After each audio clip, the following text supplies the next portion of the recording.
My dear friends, maths foundation కోర్సులో భాగంగా ఈ ప్రాబ్లమ్ని ఎలా సాల్వ్ చేయాలో చూద్దాం.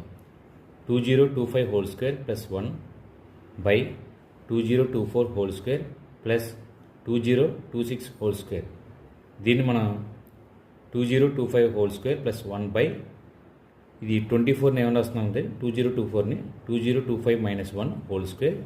అదేవిధంగా 2025 ప్లస్ 1 హోల్ స్క్వేర్, 2026ని 2025 ప్లస్ 1 హోల్ స్క్వేర్ కింద రాసాం. ఇక్కడ చూడండి, దీన్ని మనం ఏ అనుకున్నాం అనుకోండి, ఏమవుతుంది? A square plus 1 by a minus 1 whole square plus a plus 1 whole square that equal to a square plus 1 by a minus b whole square into formula a square plus 1 minus 2a. అదేవిధంగా a square plus 1 plus 2a minus 2a plus 2a cancel అయిపోతుంది. మనకి a square plus 1 by a square plus a square 2a square 1 plus 1 2.